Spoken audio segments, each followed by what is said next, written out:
On the 22nd of May, a series of major news stories broke across West Africa in a simultaneous publication now known as the West Africa Leaks.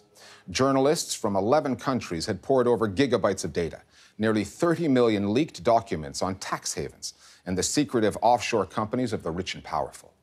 Like the Panama Papers investigations of 2016 and the Paradise Papers stories last year, this collaboration was coordinated by the ICIJ, the International Consortium of Investigative Journalists based in the US. It worked alongside the Norbert Zongo Cell for Investigative Journalism, or CENOZO, in Burkina Faso.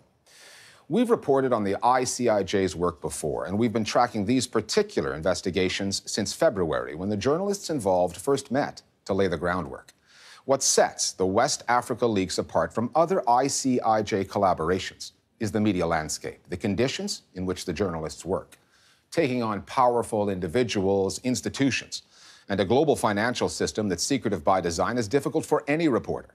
In West Africa, that's just the beginning. And one of this group of journalists' greatest challenges was getting their readers, their governments, and in some cases, even the media outlets they work for, to care. The Listening Post's Nick Muirhead now on the making and breaking of the West Africa Leaks.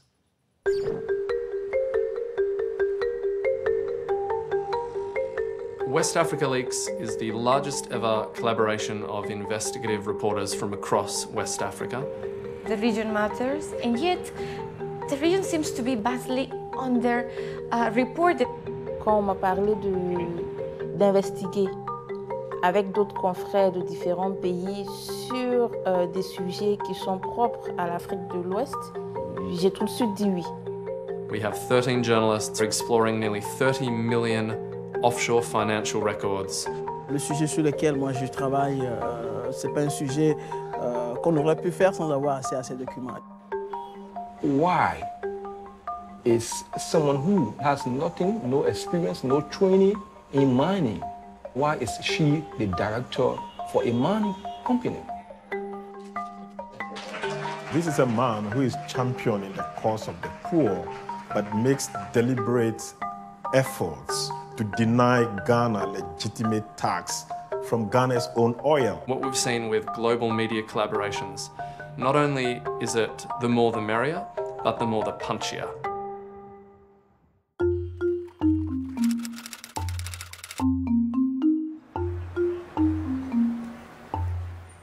Welcome everyone to Dakar and for the West Africa Offshore Project. The West Africa Leaks got its start in Dakar, Senegal.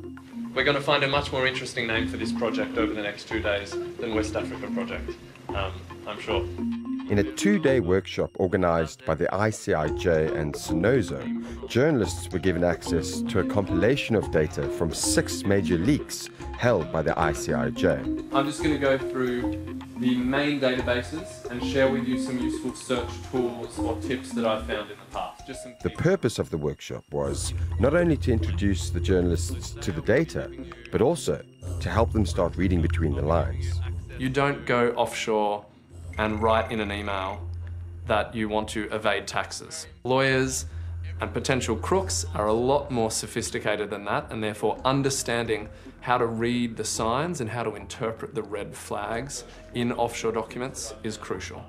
On nous a appris à utiliser les plateformes, à avoir les codes d'accès, et on nous a appris à utiliser des mots-clés. Au lieu de fouiller 25 millions de documents, c'est un peu plus facile si on utilise certains mots. So, in doing stories of this nature, it's very important to take note of the right terminology to use.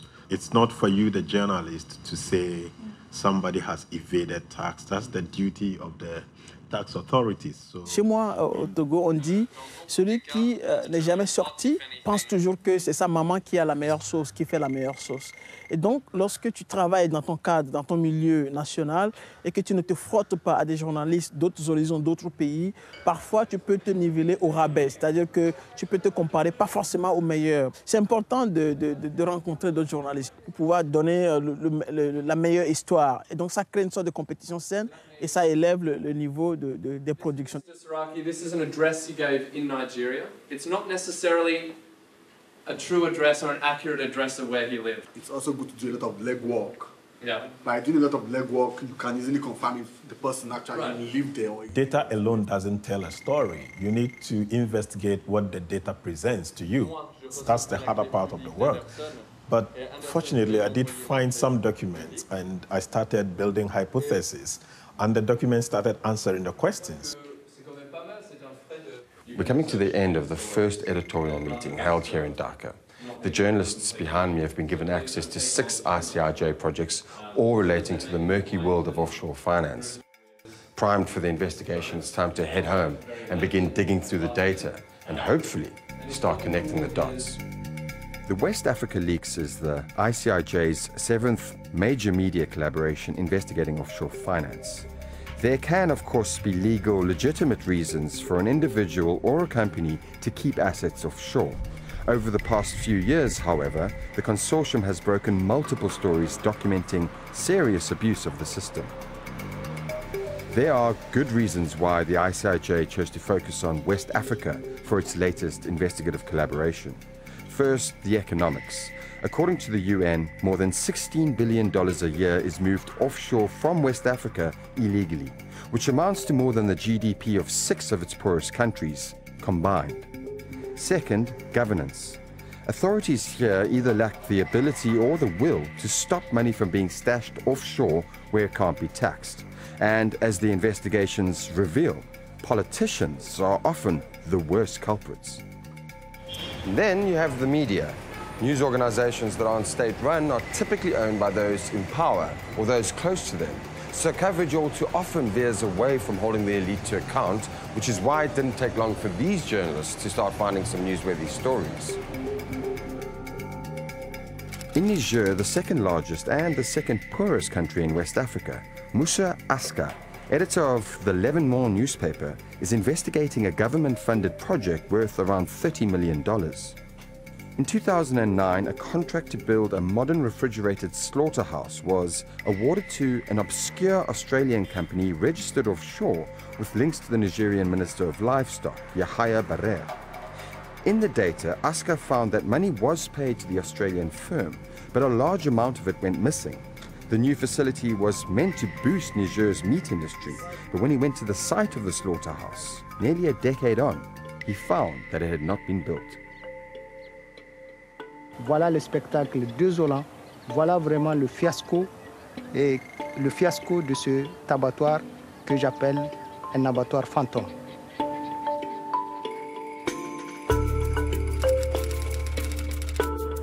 The next story is in Togo. The journalist, however, is not. Maxime Dominy, a reporter for L'Alternative newspaper, works in exile and has asked us not to reveal his location. He is on the government's radar not only as a critical journalist, but also as a member of a movement that has called for the removal of the president, Faure Gnassingbé, who has been in power since 2005. Over the past year, anti-government demonstrations in Togo have been escalating, and as the authorities began to crack down, Dominy chose to flee the country. Je ne me sens plus en sécurité au Togo. Comme je vous l'ai dit, je suis un journaliste. Mais en dehors de mon travail de journaliste, je suis impliqué dans le cadre d'une organisation qu'on appelle un mouvement citoyen au Togo. Et c'est un mouvement citoyen qui a été né suite au constat que les libertés au Togo sont en train d'être étouffées. Nous sommes pris pour cible par le gouvernement. Plusieurs membres de ce mouvement ont été arrêtés, emprisonnés. J'ai des indices qui montraient qu'ils me recherchaient et j'ai dû quitter le pays. Do you not think that those political activities have compromised your standing as a journalist in the country? Non, c'est vrai que parfois, vu de l'extérieur, ça paraît comme étant incompatible. Lorsque vous êtes dans la situation et que, par exemple, vous vivez chaque jour, vos libertés se restreignent, alors vous n'avez pas d'autre choix que de vous organiser avec d'autres citoyens qui vivent les mêmes choses pour pouvoir, ne serait-ce qu'opposer une forme de résistance à cette pratique.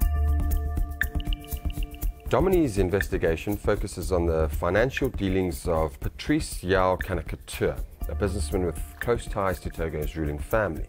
According to leaked documents from HSBC Private Bank in Switzerland, in 2005, Kanakatua tried to bypass Togolese banking restrictions and wire $1.2 million out of the country and into a newly set up account. At the time, He held director-level positions at 2 state-run companies, and both of them were on the verge of bankruptcy. Domini's challenge has been to corroborate the data in the documents with information back home, all while in exile. Est-ce que cette personne, par exemple, avait le droit de créer un compte avec une banque suisse? D'où venait l'argent qui sont devenus ces montants pour mener des investigations dans un environnement comme au Togo? C'est compliqué, c'est délicat. Presque personne ne vous répond.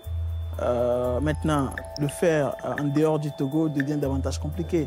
Vous ne pouvez pas aller vous-même sur certains sites, vous ne pouvez pas aller vous-même rencontrer certaines personnes parce que vous n'êtes pas sur le terrain. Vous êtes obligé de compter sur d'autres personnes si vous-même vous ne pouvez pas joindre les gens directement. Donc, ça représente des défis, voilà, des défis supplémentaires en fait.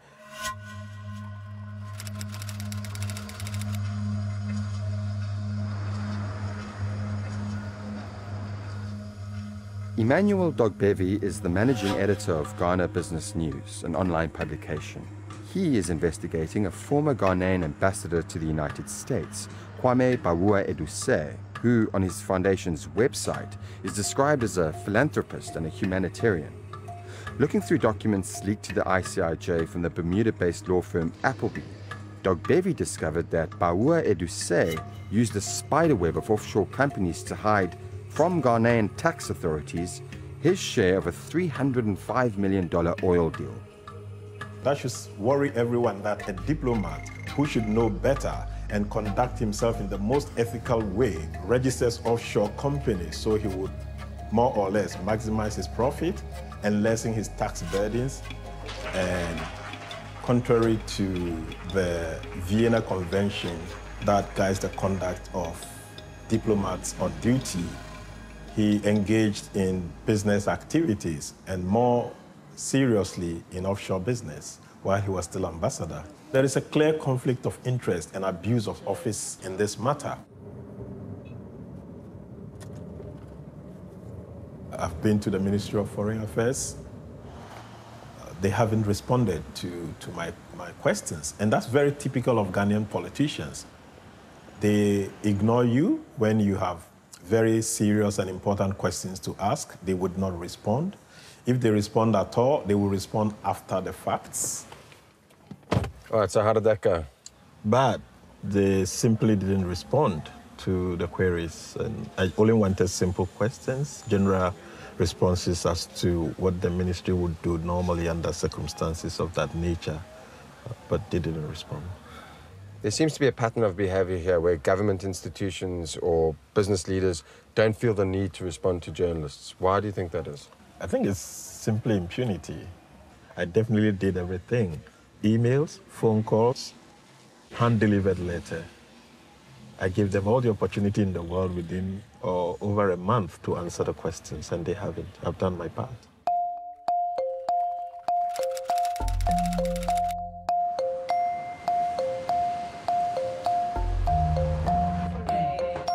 So West Africa Leaks is coming out next Tuesday.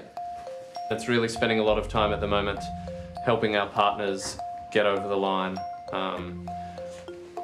Powerful people in that part of the world really don't like to respond to questions, so I'm spending lots of time on the phone.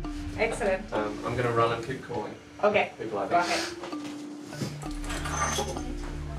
I've been helping West Africa Leaks partners make contact with and get responses from a number of subjects across the West African region.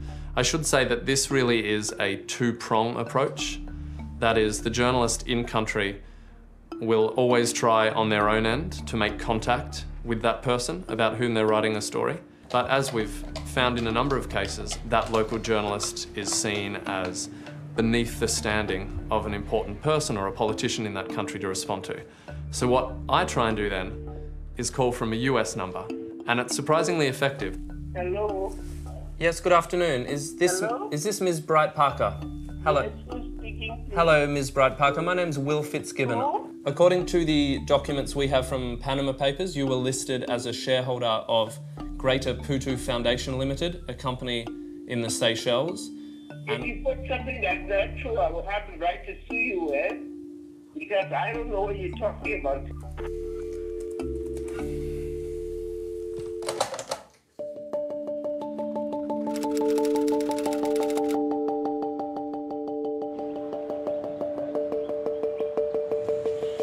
Aloysius David works for the News newspaper. He's been on the trail of Clavenda Bright Parker, a close friend of the former Liberian president, Ellen Johnson Sirleaf. In the Panama Papers were records showing that Bright Parker, a pharmacist by trade, was appointed director of a shell company called Greater Putu Foundation Limited. Through this company, Bright Parker lobbied the Johnson Sirleaf government on behalf of a foreign mining business to land a lucrative and controversial deal for them. Despite a clear paper trail linking Bright Parker to Greater Putu Foundation Limited, both she and Johnson Sirleaf have denied any knowledge of the company, which should pique any editor's interest, but not necessarily in Liberia. With few hours to go to the publication of this story, I have not gotten the confirmation from my editor that this story will be published in the News newspaper. My editor has not outrightly explained to me why he cannot publish this story. But from my reading, it's because of the people who are involved in this story. The News, like many newspapers in West Africa, is owned by a politician, in this case Wilson K. Tope, the country's Minister of Commerce.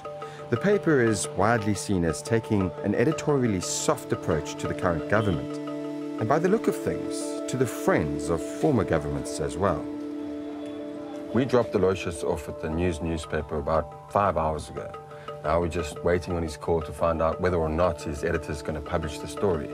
If his editor goes with the story, then great. If not, then there is a plan B in the works. Moments later, David confirms that his editor has rejected the story, so we head across town to meet him. Rush hour traffic means that we reach our destination after nightfall, the offices of the Daily Observer. To ensure that he gets published, David has, and not for the first time he says, taken his story to the competition. A last-minute editorial meeting is called and the story gets the green light. It moves through layout and into print. Within 12 hours, a 4-month investigation billed for one newspaper winds up on the front page of another. The News leads with a far less antagonistic story about calls for a war tribunal. We ask the paper's editor-in-chief for an interview.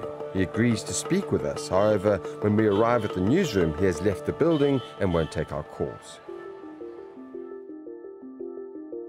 Tuesday, May 22nd, and across West Africa, the investigations have started to go public.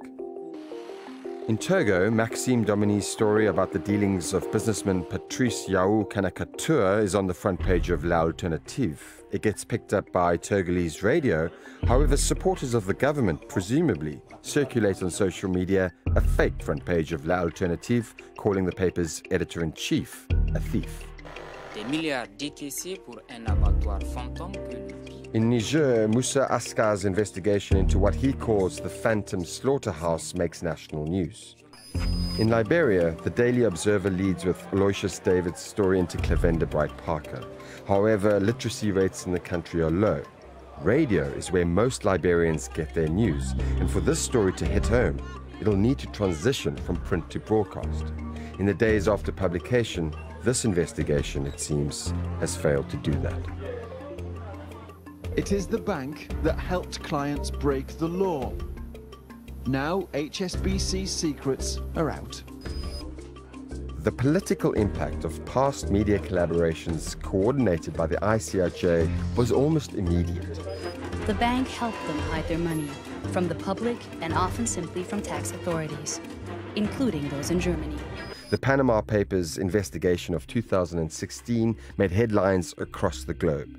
Mr. Prime Minister, what can you tell me about a company called Vintris? So now I'm starting to feel a bit strange about these questions, because it's like you are accusing me of something. In Iceland, the Prime Minister was confronted on air about his offshore dealings. He resigned a few days later.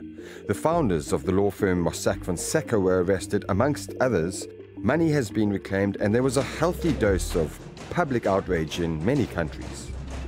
This forest of documents basically has been dubbed the Paradise Papers. And last year's Paradise Papers had less impact, fewer headlines, less outrage. But even by those standards, the reaction to the West Africa leaks has seemed muted. Why is hard to pinpoint. It could be the geographical focus of the stories, the stubborn silence of many of those investigated, or even the lack of evident public anger.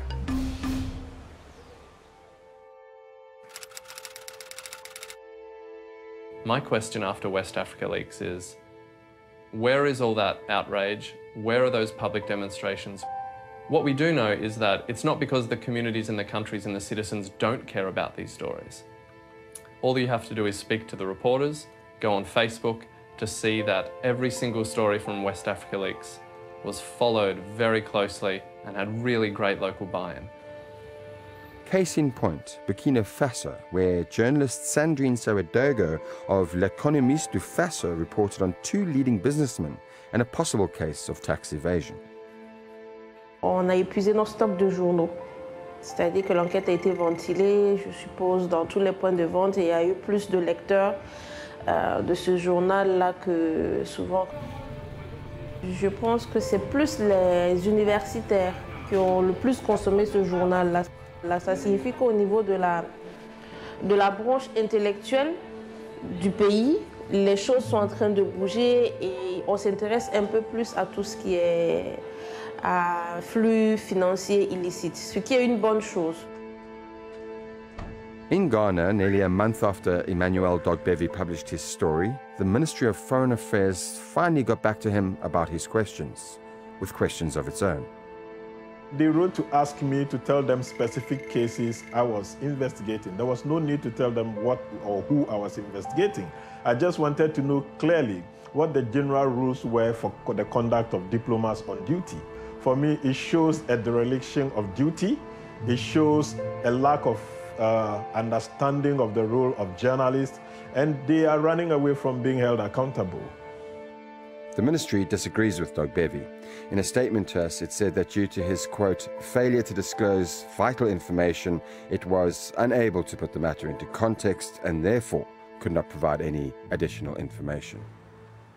That governments here have been slow to respond to the revelations in the West Africa leaks or have ignored them completely has come as no surprise.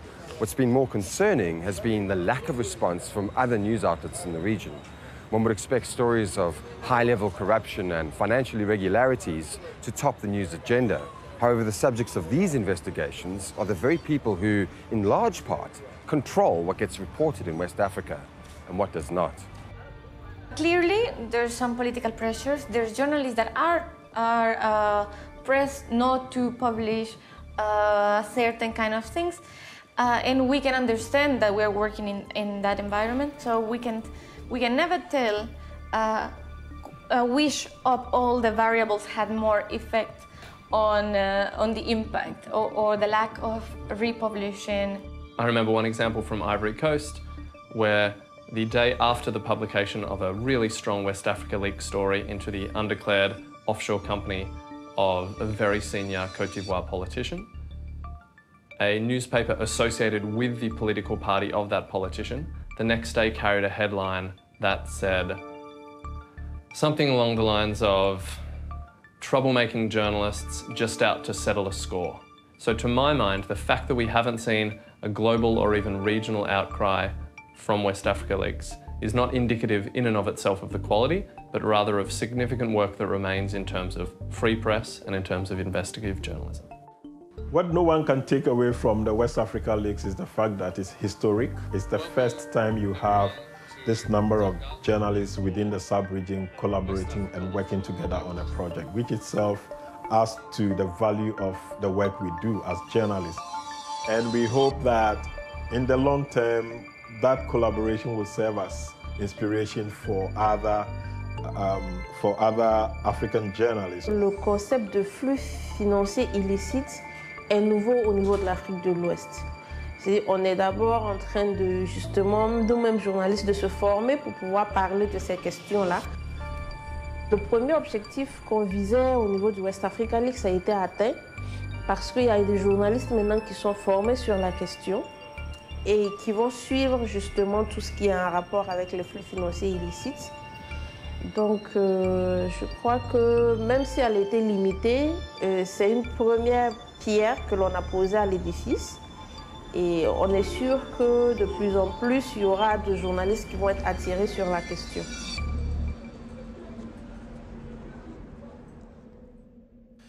There's a misconception about journalism, one that many reporters still hold, that once you expose corruption or wrongdoing, the problem then comes to an end.